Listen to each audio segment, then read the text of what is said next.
তাহলে প্রথমে বলেন যে কনস্টেবলে কত পেলে বা গ্রুপ সি কত পেলে চাকরি পাবেন সেটা বলেন। ইংরেজিতে কত পেলে চাকরি পাবেন?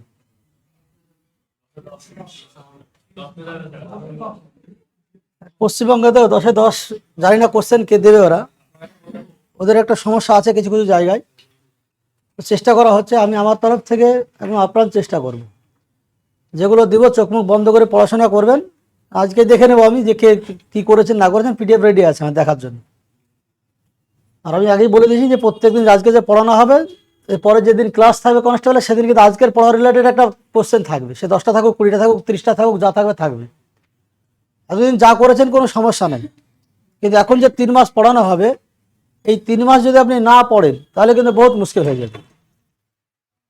এই জন্য পড়ার রুটিনের ব্যাপারে একটু সমস্যা সবার মধ্যে আছে। সেটা হচ্ছে যে যে ব্যাচে পড়ছেন সে ব্যাচে আসবে।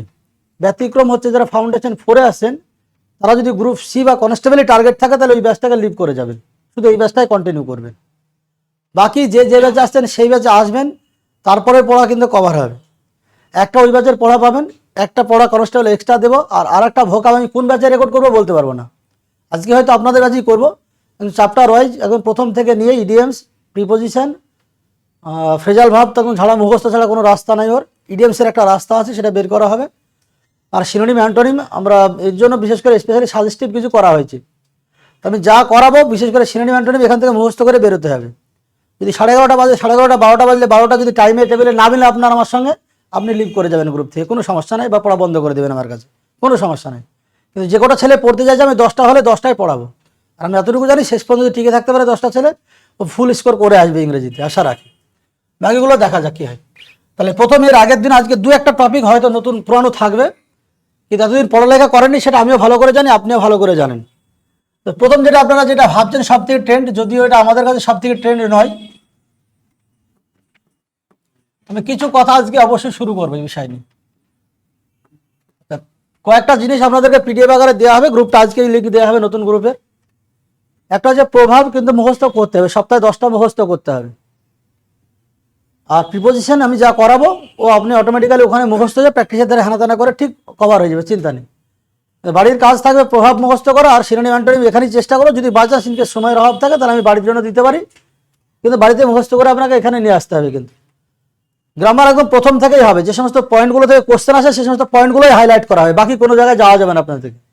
এখন কনসেপ্ট শেখার সময় নেই, আমার মুখ তো ধরেন কোনো সময় বলতে ইচ্ছা করে বলে দেবে একটা পয়েন্ট হয়তো, কিন্তু এখন ট্রিক বেসিসে চলে যাবেন, ওতেই উদ্ধার হয়ে যাবে এক্সামে, যা আসে ওতেই উদ্ধার হয়ে যাবে, যা কোশ্চেন এসছে তাতে। ওরা নিশ্চিত থাকবেন যে কিছু কিছু কোনো না কোনো জিনিস বই থেকে ওরা কপি করে। আপনি 2020-এর ইডিএমস দেখবেন 3টে এসছে, 20 থেকে 22-এ মনে হয়, 2 কি 3টে ইডিএমস দিয়েছে, ওরা একটা পেজ থেকে, একটা বইয়ের একটা পেজ থেকে তুলে নিয়েছে। প্রিপোজিশনের গল্পটা দেখবেন, প্রিপোজিশনে ওরা যেখান থেকে যে একটা বই থেকে নিয়ে সেন্টেন্স সহ কপি করেছে। তো এই বিষয়গুলো নিয়ে চিন্তা নেই আপনার, আপনি আরামে থাকেন, বড় যদি সহায় থাকে তাহলে সব হুই পেয়ে যাবেন। হ্যাঁ, প্রিপোজিশনের প্রসঙ্গে প্রথম দুটো কথা বলি আপনাদেরকে, যে আমরা ফিক্সড প্রিপোজিশনের কথা তো বলবোই, তার আগে প্রিপোজিশন পরীক্ষা আসে কত রকম ভাবে, কোশ্চেনটা কত রকম ভাবে আসে। আমরা তো জানি শুধু একটা রকম হবে, যেমন সাপোজ আমরা যেমন পরীক্ষা যেটা দিয়েছিল, মানে কোশ্চেনটা দিয়েছিল কি দিয়েছিল, রেস্ট ড্যাশ ইউর প্রমিস, সম্ভবত এটাই নাকি ছিল, যাক সেন্টেন্সটা, সাবজেক্টটা মনে পড়ছে না আমার, এটাই ছিল হয়তো, সেন্টেন্সটা তো মনে রাখা যায় না। হ্যাঁ, দেন রেস্টের পরে ফিক্সড প্রিপোজিশন কি হয়, অন বা আপন দুটোই হয়। আমি কেন কি হয় সব বৃত্তান্ত আগে রেকর্ডিং পাঠানো হয়েছে, দেখে নেবেন ওখান থেকে। একটা ধরন হচ্ছে যে ফিক্সড প্রিপোজিশন একটা, যেমন ধরেন সাপোজ কংগ্রাচুলেট ইউ, আপনাকে দেবে এরকম যে ফর ইউর সাকসেস। তো কি হচ্ছে এখানে, এই কোশ্চেনটা আপনাকে এরর ডিটেকশনে দিয়েছে, এরর ডিটেকশন কি, কোথায় ভুল আছে বলেছে। কংগ্রাচুলেট এই ওয়ার্ডটার পরে ফিক্সড প্রিপোজিশন হয় অন, তো ফর হবে না, আপনাকে কারেকশন দেখাতে হবে অন, মানে এই পার্টটা যেখানে ফর যে পার্টটা থাকবে সেই পার্টটা মানে কারেকশন দেখাতে হবে, এটা একটা দিক গেল। 3 নম্বর প্রিপোজিশনটা আসে কিভাবে, 3 নম্বর প্রিপোজিশনটা ঠিক এইভাবে দেয়, দেখেন আপনাকে দেবে ঠিক ইউ শুড গিভ দিয়ে দেবে, আপনাকে এরকম করে দেবে, ওরা ব্ল্যাঙ্কে লেখাই দেবে যে fill in the blanks with appropriate preposition, তাই দেবে। কিন্তু ঘটনাটা কি বলেন তো, আসলে প্রিপোজিশনটা কিভাবে চুজ করবো, এই প্রিপোজিশন চুজ করার পিছনে আসলে গিভ আপ একটা ফ্রেজাল ভার্ব। গিভ ইন মানে সারেন্ডার করা, গিভ আপ মানে ফেজাল ভরা, ত্যাগ করা। তো আপনাকে এই একটা প্রিপোজিশনের ধরন আসে। আর একটা ধরন পরীক্ষায় প্রয়োজন হয়, সেটা যেরকম যে অ্যাকর্ডিং টু ড্যাশ দিয়ে আপনাকে দেবে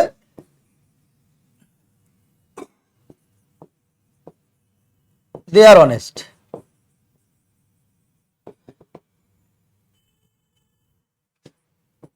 এখানে এখানে হিম দেবে আর এখানে ফিল ইন দ্য ব্ল্যাঙ্কস দেবে, এই জায়গাটা ফিল ইন দ্য ব্ল্যাঙ্কস দেবে, হিমের নিচে না ফিল ইন দ্য ব্ল্যাঙ্কস এখানে দেবে।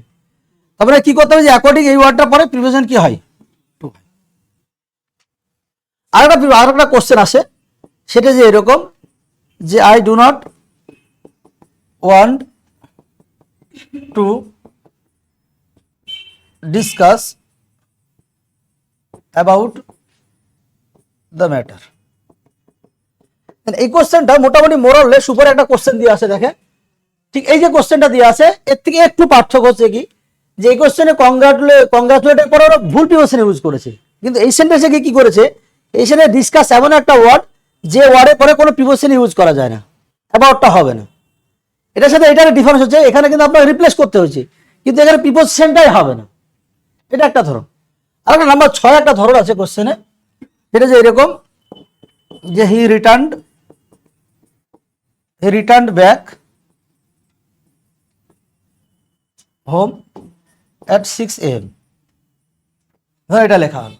এক্ষেত্রে কি ঘটনাটা ঘটলো যে এক্ষেত্রে প্রিপোজিশনে ভুল, তো প্রিপোজিশনেরই, এই ব্যাকটা হবে না। এর পিছনে লজিক কিন্তু সব যে কোশ্চেন 1 2 3 4 5 6টা কোশ্চেন এসছে, তো 6টা কোশ্চেন কিন্তু প্রিপোজিশনের কোশ্চেন, কিন্তু প্রিপোজিশনের কোশ্চেন হলো কিন্তু আসার ধরন কিন্তু অন্য রকমের। সব একাধিক কোশ্চেন একাধিক রকম ভাবে এসছে পরীক্ষায়। যেমন এই কোশ্চেনটা এসছে অ্যাপ্রোপ্রিয়েট প্রিপোজিশনের উপর বেস করে, এই কোশ্চেনটা অ্যাপ্রোপ্রিয়েট প্রিপোজিশনের উপর বেস করে এসছে, কিন্তু মিসইউজ করা হয়েছে প্রিপোজিশনের। এই ক্ষেত্রে কোশ্চেনটা কিন্তু ফ্রেজাল ভাবের, কিন্তু দিয়েছে প্রিপোজিশনের। এই কোশ্চেনটা প্রিপোজিশনাল ফ্রেজের কোশ্চেন, যেমন কিছু প্রিপোজিশনাল ফ্রেজ আপনাকে ফর্দ দেওয়া হবে, আপনি মুখস্থ করে নেবেন ছাড়া। যেমন এটাকে অল্টারনেটিভ লেখা যায় ইন অ্যাকর্ডেন্স উইথ লেখা যায়। এর এখনো গল্প আছে, যখন পার্টিকুলার জায়গায় ফিল্ডে কাজ করাবে তখন দেখা যাবে তখন। আর এই কোশ্চেনটা কি হয়েছে, এই কোশ্চেনটা হচ্ছে ধরন হচ্ছে যে কিছু ওয়ার্ড আছে, সেই ওয়ার্ডগুলো পরে কোনো প্রিপোজিশনই নেয় না, অল্প লিমিটেড কিছু ওয়ার্ড আছে, ছাড়া মুখস্থ রাখতে হবে, কোনো রাস্তা নাই ছাড়া। আর এই কোশ্চেনটা কিভাবে দিয়েছে, এই কোশ্চেনটার দ্বারা সুপার ফ্ল্যাশ হয়ে যাচ্ছে, মানে রিটার্ন মানেও কি ফিরে আসা, ব্যাক মানেও কি ফিরে আসা, এটা সুপার ফ্ল্যাশ বলা হয়। তো প্রিপোজিশনে মোটামুটি এই 6টা টাইপ আপনাকে দেখে রাখতে হবে, 6টা টাইপের কোশ্চেন আসবে, এর মধ্যে থেকে যে কোনো একটা টাইপের কোশ্চেন আসছে। তো আমরা সবাই জানি প্রিপোজিশনের কোশ্চেন মানে আমরা ধরে রেখেছি যে এইটা, শুধু এইটা নয়, বা কোশ্চেন বিভিন্ন রকম দিতে পারে পরীক্ষার ফল। আমি কি বলতে পারলাম? বেশ, নেক্সট হচ্ছে প্রিপোজিশনের প্রথম বক্তব্য হচ্ছে আমার, আমি তাহলে সেজন্য আজকে আমি শুধু এই জায়গাটা আমি কভার করবো এখন। ঠিক প্রিপোজিশনে যাওয়ার আগে যেহেতু এই জায়গা ঝাড়া মুখস্থ পালা, এখানে কিছু বোঝার নাই, কিন্তু মুখস্থ করে পড়াটা আমাকে জমা দিতে হবে। সবাই লিখেছি, সবাই ভিডিও পাঠিয়েছি, সবাই আমি জানি সব কথা, কিন্তু তবুও তারপরেও কেউ করে না। আর পারলে এটাও আমি দেখছি আজকে। তার আগে প্রিপোজিশনের সম্পর্কে বেশ দু একটা কথা একটু শোনেন।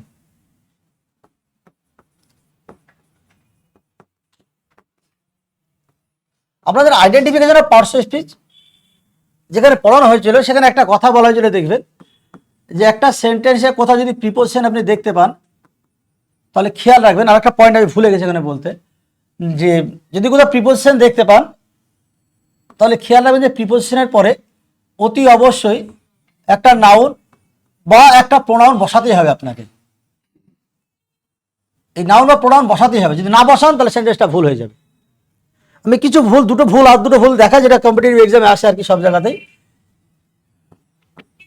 দেখেন হি গোজ টু দেয়ার, এ একটা ভুল, একটা টাইপের ভুল দেয়। আর একটা টাইপের ভুল আপনাকে এই বিষয়ে রিগার্ডিং আপনাকে দেবে যে হি কেম হেয়ার, এটা সব থেকে টেন্ড এক্সাম্পল আর কি, tend here, came here by walk. সব থেকে বড় কথা হচ্ছে যে আপনার যে এক্সামের জন্য দিচ্ছে, এটা প্রথম রিকোয়েস্ট হচ্ছে, যদি আমি আমার জায়গাটা আমি দেখিয়ে দেবো, সব চিন্তা নেই, যে পড়তে গেলে সিলেবাস, সব এক্সামের জন্য সিলেবাস কিন্তু ভাস্ট, যেহেতু হেক্টিক কম্পিটিশন হয়ে গেছে, এখন ডায়েট কম্পিটিশন হয়ে গেছে, হাড্ডাহাড্ডি লড়াই সব জায়গাতে। এই জন্য সব এক্সামের ক্ষেত্রে যেহেতু লড়াই প্রচুর, তাই সিলেবাসও প্রচুর হয়ে গেছে। এই জন্য পড়তে লাগার আগে প্রথম কাজ হচ্ছে যে এক্সামে কোশ্চেন কোন কোন জায়গা থেকে দিচ্ছে, অর্থাৎ PYQ গুলো সব আপনারা দেখবেন। আমি কি বলতে পারলাম? যদি এরকম ভাবে সলভ করা থাকে তাহলে ওটাকে স্কিপ করে যাওয়াই ভালো, যে অনের অ্যান্সার বি, এতে কোনো লাভ হবে না আপনার। এতে একটা লাভই হবে যে না এই চ্যাপ্টার থেকে কোশ্চেন আছে এটুকু বুঝবেন। তো যাক, আপনি প্রত্যেকটা কোশ্চেনকে দেখবেন যে কোন কোন জায়গা থেকে ওরা কোশ্চেন মেন ফোকাস করেছে, এটা প্রথম কাজ। যদি এটা না দেখেন তাহলে আপনি কিন্তু ঠিক বুঝতে পারবেন না যে মানে কোন জায়গায় পড়তে হবে। তা আমি ইংরেজিটা আমি নিজেদের দায়িত্ব সহকারে দেখে দিব, কিন্তু অন্যান্য সাবজেক্টে তো অনেকে টিউশন পড়ে না কোনো সাবজেক্টে, এরকমও হতে পারে। বা অনলাইনে হয়তো পড়ছে, আমরা সে পড়ছে হয়তো দেখা গেলো সে টিচার হতে দিল্লির বা ধরেন বিহারের বা ইউপির টিচার ধরেন, তো ওরা কি আমাদের পশ্চিমবঙ্গের সব দরদ বুঝবে? সব দরদ কিন্তু ওরা বুঝবে না। ইংরেজি অনেক প্রশ্ন আছে, যদি এডিকুইটি এসে আসার পর থেকে অনেক এসএসসিতে আর কি করেছে যে এসএসসিতে নর্মালি সিজিএলে বলেন বা ফেজ 13-এ বলেন বা আইবির এক্সামে বলেন বা স্টেনোতে বলেন বা সিজিএল বা সিএসএসএল বা এমটিএসসিপি বা এসিডিএস, এই সমস্ত এক্সামগুলোতে, সিরিয়াস তো ইউপিএসসি নাই, এই সমস্ত এক্সামগুলোতে কি হয় যে ফেজের ডিভিশনের উপর বেশ করে কোনো কোশ্চেন আসে না, বা ক্লজের উপর ডিভিশনের উপর বেশ করে কোনো কোশ্চেন কিন্তু আসেনি এই যাবৎকাল। কিন্তু ওই কোশ্চেনগুলো আমাদের পশ্চিমবঙ্গে আসে, আবার এডিকুইটি এনে আবার ওই কোশ্চেনগুলোকে এনেছে।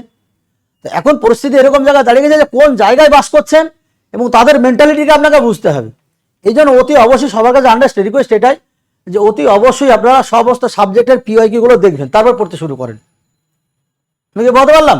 চলেন আমি ইংরেজি দেখে দেবো, ইংরেজি নিয়ে চিন্তা নেই। যেমন প্রিপোজিশনের যে এই যে কনসেপ্ট আপনাকে লেখানো হলো, এই কনসেপ্টের উপর বেশ করে দুটো টাইপের কোশ্চেন আপনাকে ফেস করতে হয়। দুটো কোশ্চেনই ভুল, কিন্তু দুটো রিজন কিন্তু আলাদা, কিন্তু কনসেপ্ট একটাই। কনসেপ্টটা কি?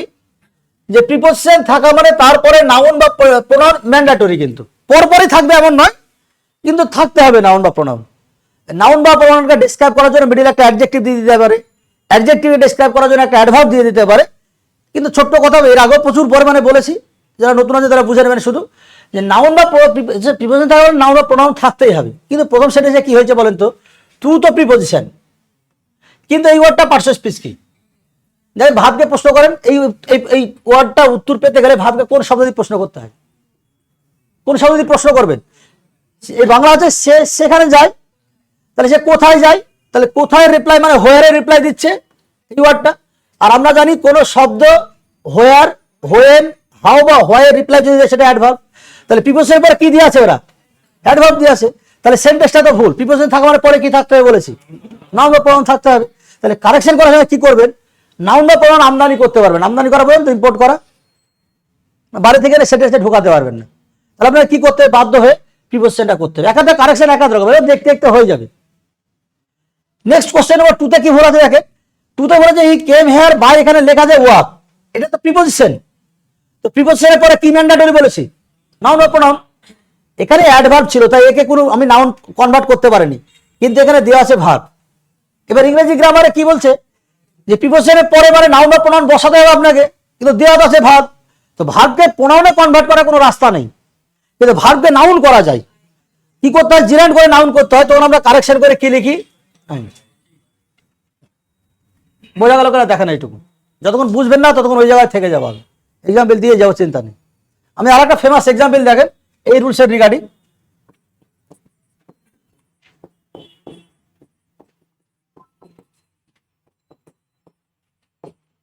এটা যদি আপনি কারেকশন করতে দেন, আপনি কি করবেন কারেকশন?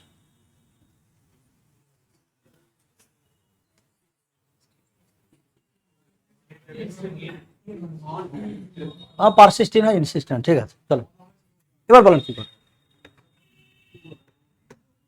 একদম ফিল ফ্রি, কি করবেন? না, ইনসিস্টেন্ট টু পরীক্ষায় দেয়। আমি প্রিপোজিশনটা ভুল ইউজ করিনি, প্রিপোজিশনটা এখন ঠিক ইউজ করেছি। ইনসিস্টেন্ট পারসিস্ট গন্ডগোল হয়ে গেছিল, তাই ঠিক ইউজ করেছি, ওয়ান হবে।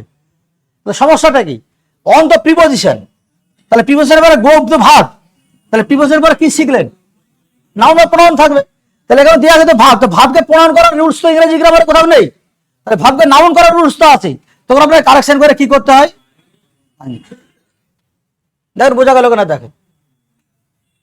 দরকার হলে ওয়ার্ড ঝাড়া মুখস্থ রাখতে হবে, এখন কিচ্ছু নাই। যদি এরকম মনে হয় যে কিছু বুঝতে পারছেন, ঝাড়া সেন্টেন্স মুখস্থ থাকবে, ঝাড়া সেন্টেন্স মুখস্থ করে নেবেন, তারপর দেখা যাবে বাকি সব পরীক্ষায় কি আসবে না আসবে তখন দেখে নেব আমি। তাহলে বোঝা গেল প্রথম জায়গা হচ্ছে এটা।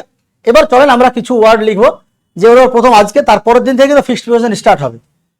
তো প্রথম পয়েন্ট লিখবেন, এগুলো লেখার প্রয়োজন নেই, দরকার ভিডিও দেবো তখন প্রয়োজন যদি হয় তাহলে তখন লিখে নেবেন। যে একটা হেডিং দিয়ে লেখে the following words,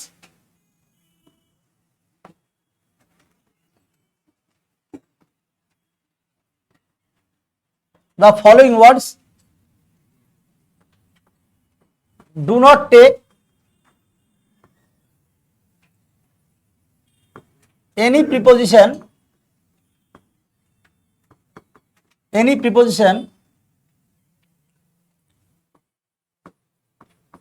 after them.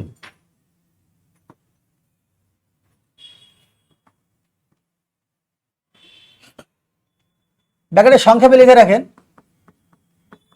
Active voice and দিয়ে লিখে রাখেন ভার্ব, দুটো কথা ব্র্যাকেটে লিখে রাখেন। The following words do not take any preposition after them দিয়ে লিখেছি, একটা পয়েন্টে লিখেছি অ্যাক্টিভ ভয়েস অ্যান্ড দিয়ে লিখেছি ভার্ব।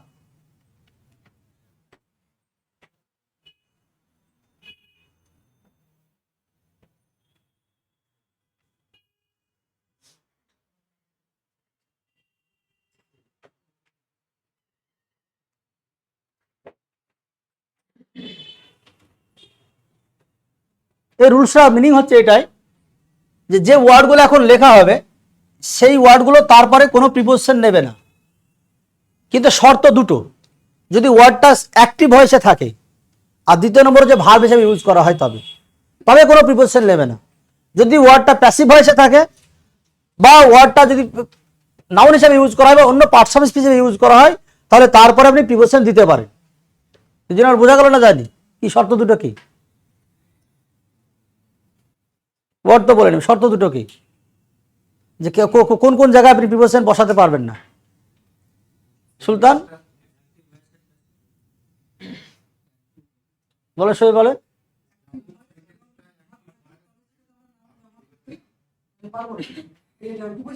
হ্যাঁ, যদি প্যাসিভ ভয়েসে থাকে বা অন্য কোনো পার্টস অফ স্পিচে কাজ করে তাহলে ব্যবহার করা যেতে পারে। বোঝা গেল? যে ওয়ার্ডগুলো লিখবো এই ওয়ার্ডগুলো যদি অ্যাক্টিভ ভয়েসে থাকে এবং ভার্ব হিসেবে যদি ইউজ করা হয় তবে এই ওয়ার্ডগুলোর পর আপনি প্রিপোজিশন দিতে পারবেন না। বাকি সব ক্ষেত্রে আপনি চাইলে প্রিপোজিশন ইউজ করতে পারেন, মানে ইউজ করাও থাকে প্রায়। আমি সব একটা এক্সাম্পল দেবো। এর আগে আমি তো পড়িয়ে চলে গেছিলাম লিখে দিয়ে, আজকে লিখে দিয়ে ছেড়ে যাবো না, যেন পরবর্তীকালে পরের দিন যেন পড়া দিতে পারে। ওয়ার্ডগুলো লিখতে থাকেন। এবার প্রথম ওয়ার্ড লেখেন, সব থেকে ফেভারিট ওয়ার্ড হচ্ছে অ্যাওয়েট। এবার আমি আপনাদের প্রয়োজনের সুবিধার্থে ওরা কোন প্রিপোজিশনটা দেয় মিস ইউজ করার জন্য সেটা আপনাদেরকে লিখে দিলাম। অ্যাওয়েটের পরে ওরা ফর দেয়, কিন্তু হবে না। অ্যাওয়েট এই ওয়ার্ডটার পরে ফর দিলে হবে না। এবার ঘটনা হচ্ছে যে এরই সিনোনিমাস একটা ওয়ার্ড আছে লিখে রাখেন, সেটা হচ্ছে ওয়েট। ওয়েটের পরে আবার কিন্তু ফর ঠিক আছে, অ্যাওয়েটের পরে ফর হবে না, কিন্তু ওয়েটের পরে আবার ফর হয়। আপনি বলতেই পারেন যে I am waiting for you, অথবা আপনি বলতে পারেন I am awaiting you, both আর কারেক্ট।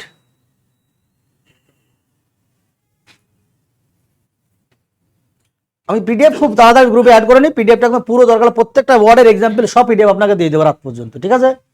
হ্যাঁ, কিন্তু একটু বুঝতে হবে এখন দুটো শর্ত, কিন্তু বারবার বলছি, ওয়ার্ডটা যদি ভার্ব হয় আর যদি অ্যাক্টিভ ভয়েসে থাকে তবে কি হবে না, প্রিপোজিশন হবে না। বাকি কিন্তু অন্যান্য জায়গায় কিন্তু প্রিপোজিশন হতে পারে। শুধু বললাম ওয়ার্ডটা ওয়েট, অ্যাওয়েটের পরে কিন্তু দুটোর মিনিং কিন্তু সেম। এই ওয়ার্ডটার পরে প্রিপোজিশন হয় না আর এই ওয়ার্ডটার পরে প্রিপোজিশন হয়, তখন আমি লিখে ফর লিখেই তো বাদ দিলাম। কিন্তু প্রশ্ন হচ্ছে স্যার ফর ছাড়া কি অন্য কোনো প্রিপোজিশন ইউজ করা যায় না? কোনো প্রিপোজিশনই হয় না, কিন্তু পরীক্ষায় দেয় কি ফরটা দেয়, ওই জন্যই ফরটা লিখে কেটে দিয়েছি, এছাড়া কিচ্ছু নেই এখানে।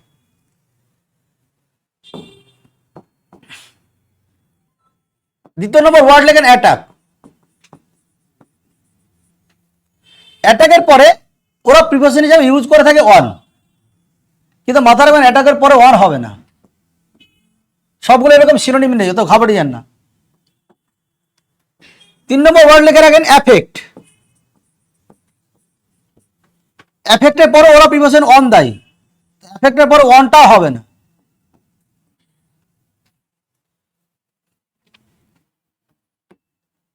চার নম্বর ওয়ার্ড লিখে রাখেন অ্যাসেন্ড, ASCEND, অ্যাসেন্ড। অ্যাসেন্ড মানে কি বলেন তো? একটা অ্যাসেন্ডিং অর্ডার একটা ডিসেন্ডিং অর্ডার নাই? অ্যাসেন্ড মানে উপরে ওঠা না, ছোট থেকে বড় না, অ্যাসেন্ড মানে উপরে ওঠা। অ্যাসেন্ডের পরে ওরা প্রিপোজিশন মিসইউজ ইউজ করে থাকে টু, এই টু ইউজ করে ওরা মিসইউজ। নাম্বার 5 লেখেন অ্যান্সার। অ্যান্সারের পরেও কিন্তু প্রিপোজিশন টু দেয়, এটা হবে না, এটা হবে না।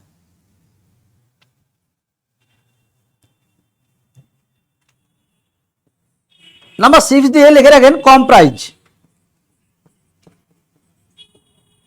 কম্প্রাইজ এবার প্রিপোজিশন খুব মুখরোচক প্রিপোজিশন, মানে এই অফটা না লাগালেই শুনতে খারাপ লাগে।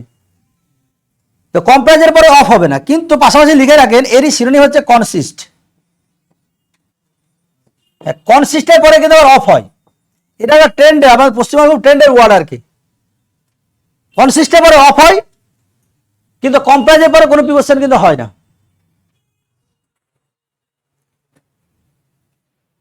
তারপরে নাম্বার 7 দিয়ে লিখবে কনসিডার। কনসিডারের পরে ওরা প্রিপোজিশন দেয় অ্যাবাউট। কনসিডার পরে অ্যাবাউট কিন্তু হবে না।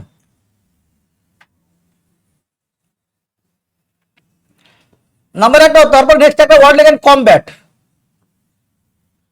কমব্যাটের পরে ওরা উইথ দেয়, উইথটা কিন্তু হবে না। এই কমব্যাটের সিনোনিম হচ্ছে, পাশে লিখতে সুবিধা হবে, লিখে রাখেন ফাইট। ফাইটের পরে উইথও হতে পারে, আবার এগেনস্টও হতে পারে, কিন্তু কমব্যাটের পরে কোনোটাই হবে না। ফাইটের পরে এই দুটাই কিন্তু ঠিক। বলেন,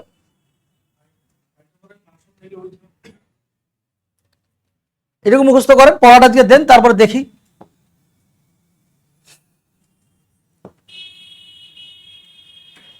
কমব্যাটের পরে হবে না, কিন্তু ফাইটের পরে উইথ বা এগেনস্ট হবে, খেয়াল রাখবেন।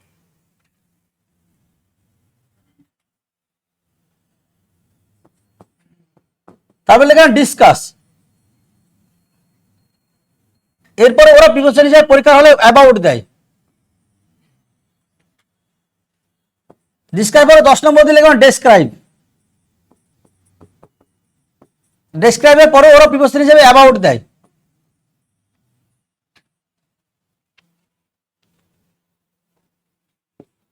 কোশ্চেন নম্বর 11 লিখে রাখেন এন্টার। এই এন্টারের পরে ইনটু দেয়। এন্টারের পরে ইনটু হবে না। একটা সেন্টেন্স সেখানে আপনাকে লিখতে হবে সবাইকে, নাহলে সমস্যা হতে পারে। লিখে রাখেন he entered into the room.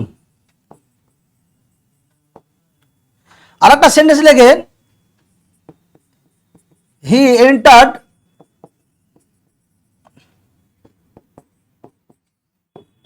Into the debate competition.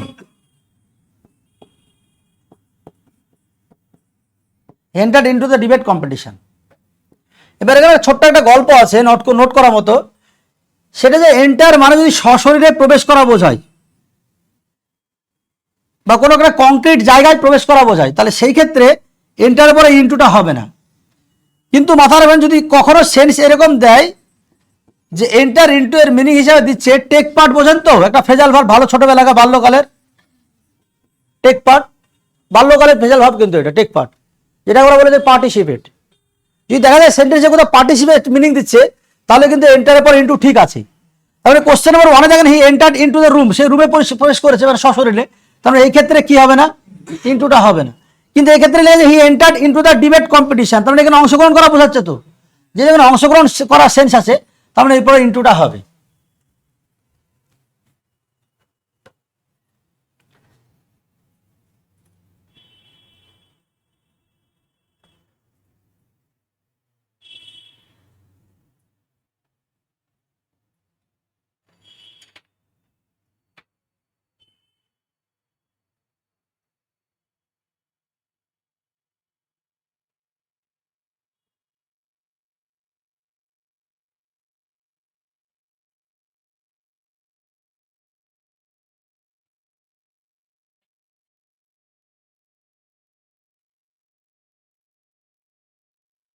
Enter মানে যদি দেখা যায় প্রবেশ করা বোঝায় সশরীরে, তার ক্ষেত্রে ইনটু দেবেন না। এন্টার ইনটু একটা ফ্রেজাল ভার্ব হয়, যার মানে টেক পার্ট। যদি কোথাও দেখেন যে অংশগ্রহণ করার সেন্স দিচ্ছে, তাহলে কিন্তু এন্টারের পর ইনটু হবে, এটা খেয়াল রাখবেন একটু সবাই।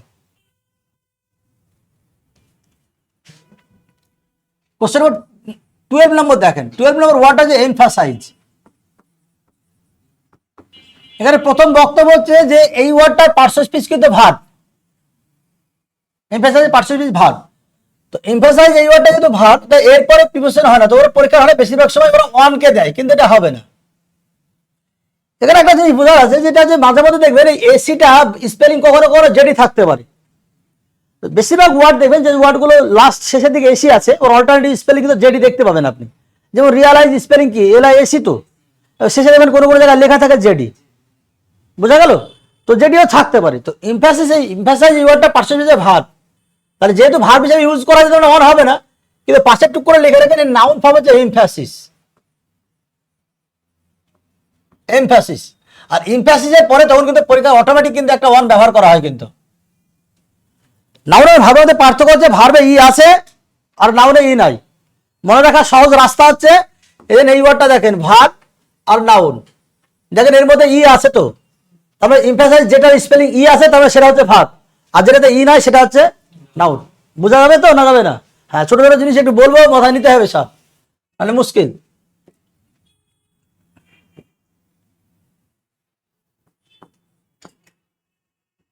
একটা ওয়ার্ড হয়, খুব ভালো ওয়ার্ড হচ্ছে ইনভেস্টিগেট,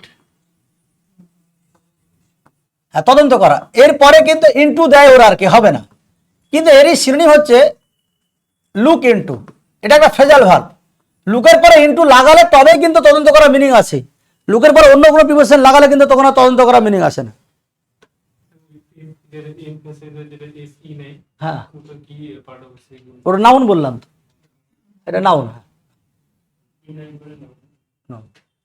ভার্বে ই আছে, এ ভি আর মনে থাকবে, তারপরে এমফাসিসের পর যেটাতে ই আছে সেটা হচ্ছে ভার্ব, আর যেটাতে না সেটা হচ্ছে নাউন, সিম্পল জায়গা।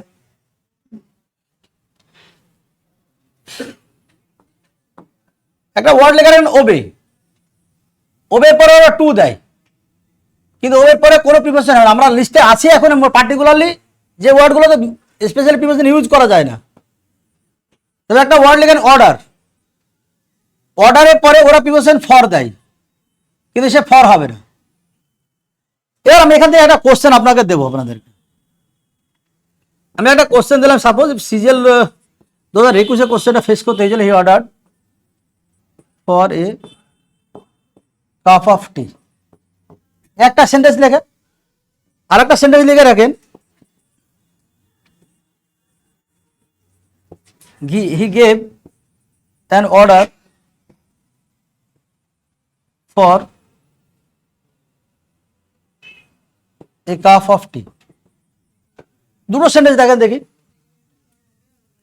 প্রথম সেন্টেন্স যদি দেখেন আপনি ভালো করে, তাহলে প্রথম সেন্টেন্স দেখবেন এই সেন্টেন্সে এই ওয়ার্ডটা কি হিসাবে ইউজ করা হয়েছে। আমরা ডিটেলসে কথা, ছোট ছোট কথা, যদি সময় হাতে কম তো আমরা আইডেন্টিফিকেশনের কথা বলবো, কিন্তু খুব ভাইটাল পয়েন্টগুলো বলবো, দরকার আমি পিডিএফ আগে প্রোভাইড করে দিব, বুঝতে যে পয়েন্টগুলো অসুবিধা হবে সেগুলো আমি বলে দেবো। তো সেখানে দেখবেন আইডেন্টিফিকেশনের সময় আপনাকে বলা হবে যে ভার্ব চেনার বিভিন্ন রকম কায়দা কৌশল আমরা অ্যাপ্লাই করে থাকি, যেগুলো কিন্তু কাটা যায়, মানে সেই সমস্ত ডেফিনেশনগুলো যদি আপনি মোতাবেক চলতে যান তাহলে ভুল পথে চলে যেতে পারেন। তো ভার্ব চেনার সব থেকে ভালো রাস্তা যদি কেউ নিতে পারে এই কথাটা, যদি নিতে পারে কেউ এই কথাটা, তাহলে তার জন্য ভালো রাস্তা যে এটাই, একটা সেন্টেন্সের যে শব্দ থেকে আপনি টেন্স আইডেন্টিফাই করতে পারবেন, সেই শব্দটা হচ্ছে ওই সেন্টেন্সের ভার্ব। দেন এই সেন্টেন্সটা কোন কোন টেন্সে লেখা আছে, পাস্টে লেখা আছে, কোন শব্দ দেখে বুঝছেন পাস্টে লেখা আছে, কারণ এই ওয়ার্ডটা দেখে বুঝছেন যেটা পাস্টে লেখা আছে, এই ওয়ার্ডটা সেন্টেন্সের ভার্ব। নিজের সেন্টেন্সের ভার্বকে এটাও পাস্টে লেখা আছে, কোন শব্দ দেখে বুঝছেন, অর্ডারকে দেখে নাই, তাহলে এই ওয়ার্ডটাকে দেখে বুঝছেন যেটা ভার্ব। তাহলে এই সেন্টেন্সে অর্ডার কি হিসাবে ইউজ হয়েছে, ভার্ব হিসাবে। আর আমরা রুলস কি বলছি, যদি ভার্ব হয় তবে কি হবে না, প্রিপোজিশন হবে না, মানে ফর হবে না। কিন্তু এই সেন্টেন্সের অর্ডারের পার্সন স্পিচ কি একটা সুন্দর ব্যাকআপ দেওয়া আছে। আমরা নাউনের আইডেন্টিফিকেশনে প্রত্যেকবার পড়ে এসেছি যে আর্টিকেল থাকা মানে পরে কি বসবে, তখন এবারটা নাউন হিসেবে যেহেতু ইউজ করা যায়, তাহলে ফর আপনি বসাতে পারো না, অটোমেটিক্যালি চলে আসে। নাম্বার নেক্সট লেখেন, নেক্সট 60 নম্বর লিখবেন অপোজ। অপোজ মানে বিরোধিতা করা। তো অপোজের পরে ওরা এগেনস্ট দেয়, অপোজের পরে এগেনস্টটা হবে না।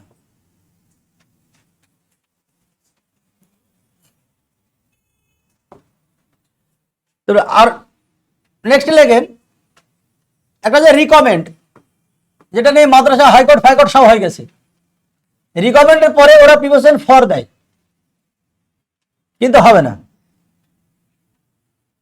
তবে এই একটা কোশ্চেন, এই একটা ওয়ার্ড খুব ভালো ওয়ার্ড আর কি, সেটা রিজেম্বল, এর পার্শ্ব হিসেবে ভার্ব। তো রিজেম্বলের পরে টু দেয়, কখনো উইথ দেয়, তো কোনোটাই হবে না।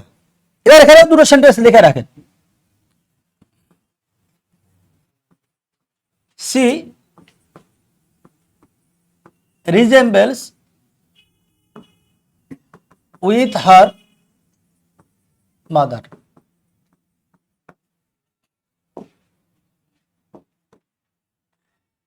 এই সেন্টেন্সের রিজেম্বলস ওয়ার্ডটা, এই ওয়ার্ডটাকে দেখে বুঝতে পারছি যে সেন্টেন্সটা প্রেজেন্ট ইনডিফিনিট টেন্সে লেখা আছে। আর আমরা কিছুক্ষণ আগে একটা ছোট্ট কথা বলেছি, যে শব্দ দেখে আমরা টেন্স আইডেন্টিফাই করবো সেটা হচ্ছে ভার্ব সেন্টেন্স। তো এইখানে যদি রিজেম্বল ওয়ার্ডটা ভার্ব হিসেবে ইউজ করা যায়, তার মানে আপনি কারেকশন করে কি করবেন, এই এসটা হবে না, এই উইথটা হবে না। কিন্তু যদি সেন্টেন্সটা এরকম থাকতো যে সি হ্যাজ রিজেম্বলেন্স, সেন্টেন্স দুটো লিখে রাখতে হবে আপনাকে, resemblance with her mother, with her mother.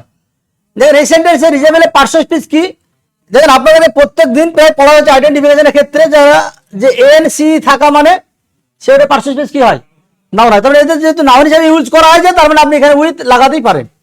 কিন্তু এটা পরীক্ষা আপনাকে দেবে না, চিন্তা নেই। লাস্ট আমার দেখা ওয়েস্ট বেঙ্গলে যে এক্সাম এসেছিল, সোশ্যাল অডিট ডিপার্টমেন্টে এসেছিল, ওরা করেছিল কি 4টে সেন্টেন্স দিয়েছিল, তার মধ্যে 3টে সেন্টেন্স ছিল, একবার রিজেম্বলের পরে উইথ লাগেছিল, একবার টু লাগেছিল, একবার ইন লাগেছিল। একটা সেন্টেন্স ছিল যেখানে রিজেম্বলের পরে কোনো প্রিপোজিশনই লাগায়নি। তাহলে অ্যান্সার কোনটা হতো, যেটা ছিল না সেটাই। এটা দেবে না, কিন্তু পরীক্ষার মাঝে সেন্টেন্স দেখতে গিয়ে হয়তো ঘাবড়ে যেতে পারে, সেই জন্য এটা দিল। কিচ্ছু বোঝা তেমন কিছু নেই এখানে, ঝাড়া মুখস্থই আছে বেশি।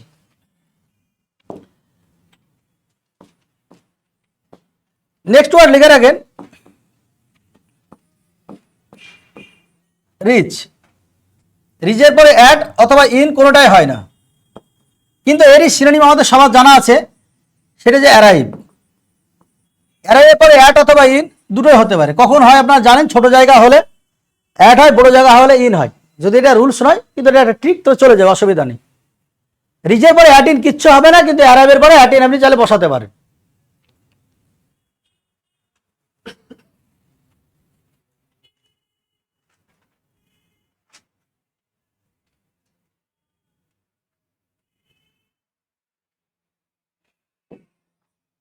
তারপর লাখে লেখেন, তারপর লেখেন এই ওয়ার্ডটা লেখেন। এই সাইন ওয়ার্ডটার মানে কি, সাইনের একটা মিনিং চিহ্ন হয়, আর আরেকটা মিনিং হয় কিন্তু সাইনের। সাইন মানে সই বা সিগনেচার করে না, সাইন এই ওয়ার্ডটার যদি ভার্ব হিসেবে ইউজ করা হয়, তাহলে এরপরে প্রিপোজিশন হয় না, প্লেন লিখে দেবেন সাইন দা পেপার। আমরা তাই ইউজ করি, কিন্তু কেউ বলে না, বলে দেয় ভুল করে। কিন্তু নাউন ফর্ম হচ্ছে সিগনেচার, সিগনেচার। তো এই যদি সিগনেচার হয়, তাহলে সিগনেচারের পর আপনি চাইলে অন দিতে পারেন, কোনো সমস্যা নেই।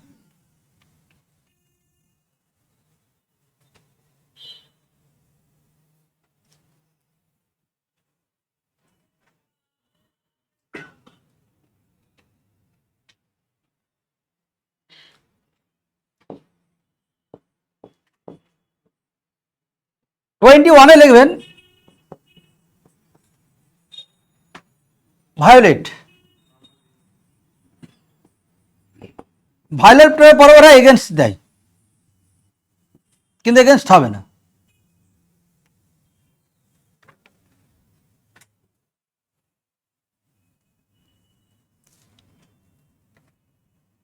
আর কয়েকটা লিখে দিই, চ্যাপ্টারটা আজকে শেষ করে দিই। এখানে একটা লিখেন পিকড আপ এ কোয়ারেল, এই ফেজাল ভাবটা এইভাবে লিখে রাখেন, যে মিডিলে যে আপটা দেওয়া আছে, এই আপটা হবে না, পিকটে কোয়ারেল হয়, ঝামেলা করা। নেক্সট 23 লিখবেন পকেট আপ অ্যান ইনসাল্ট, মানে অপমান হজম করা আর কি। এই ক্ষেত্রে লিখে রাখেন এই পকেট অ্যান ইনসাল্ট হয়, পকেট আপ হয় না।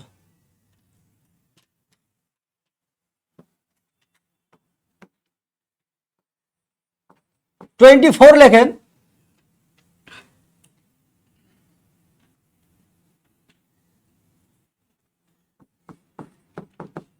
ট্রাইড উইথ হার্ট অ্যান্ড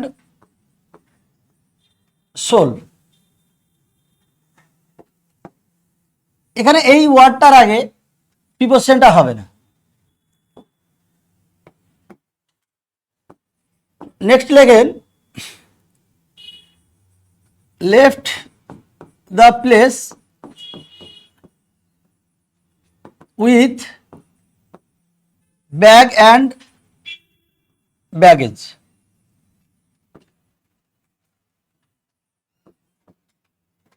এখানে এই উইথটা দেবেন না, এই উইথটা এখানে হবে না।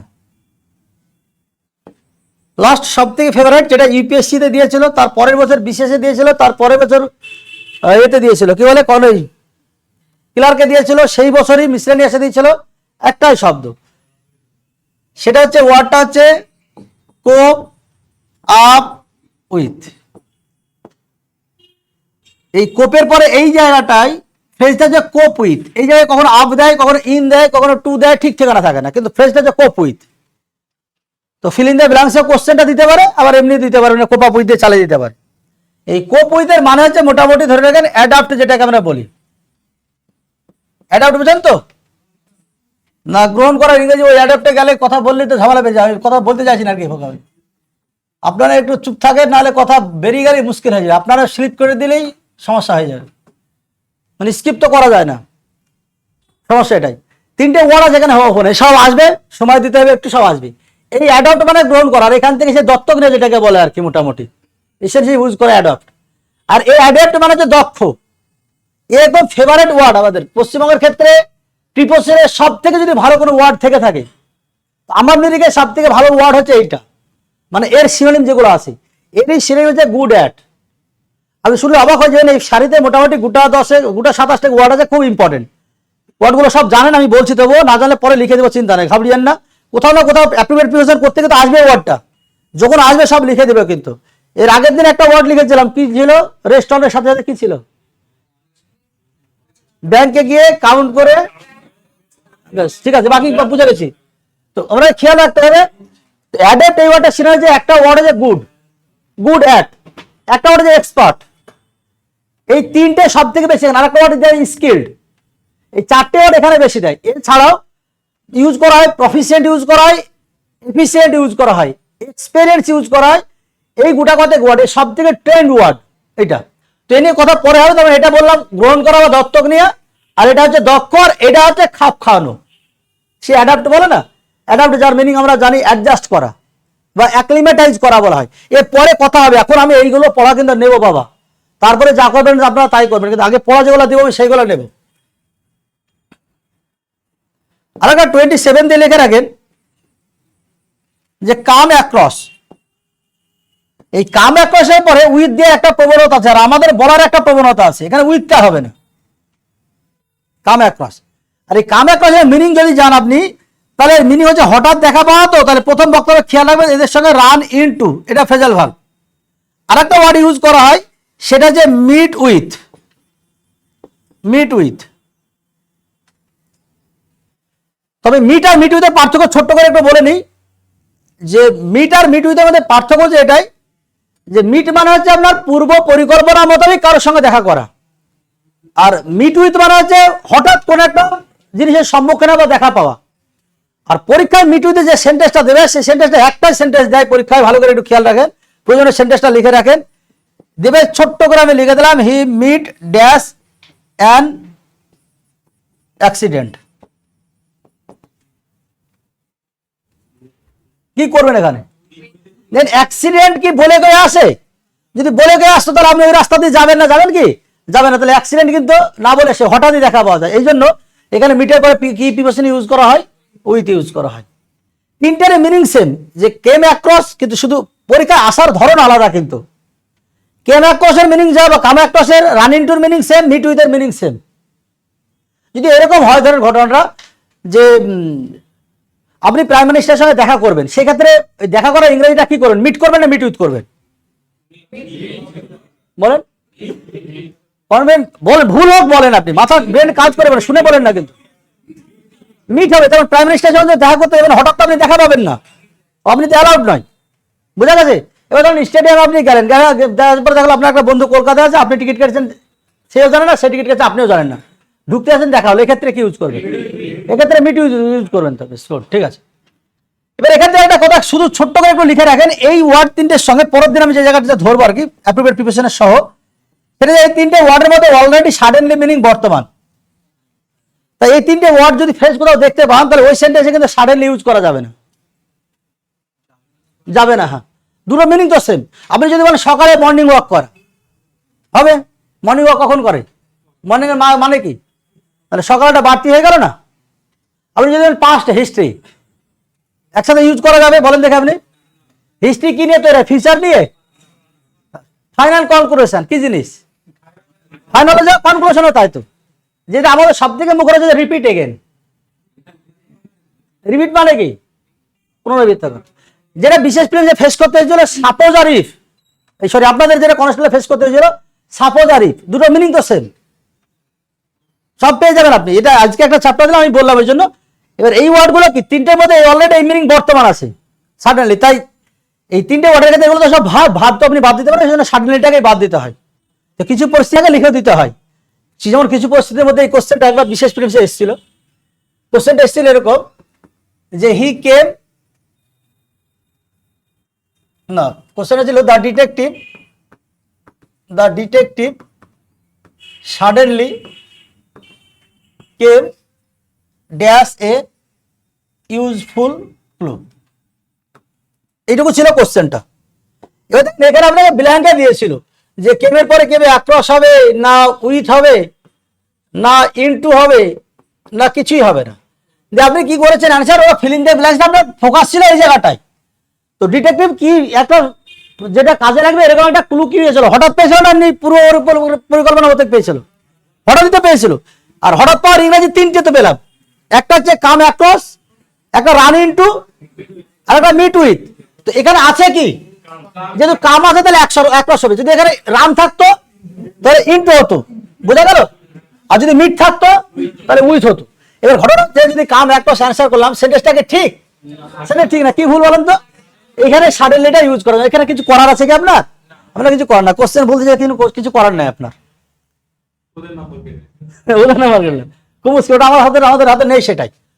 তো এই 26টা ওয়ার্ড লিখেছে আপনাদেরকে, টাকা কিরো হবে যদি কোনোটাই হবে না বললে আপনাকে তো এক প্রশ্ন বসাতে উপায় নাই। আমি এক প্রশ্ন না বসালে তো ওই মিনিংটা আসবে না, যে আপনি হঠাৎ ক্লুটা পেয়েছিলেন এরকম মিনিং তো আসবে না, যেন আপনি এক প্রশ্ন বসাতেই হবে। বোঝা গেছে তো? এই 26টা ওয়ার্ড, অ্যাকচুয়ালি এই ওয়ার্ডটা নিয়ে ক্লাস নিতে গেলে সময় লাগতো মোটামুটি 3 দিন। আমি শর্টকাটের ওয়ার্ডগুলো লিখে দিয়েছি। কি যেমন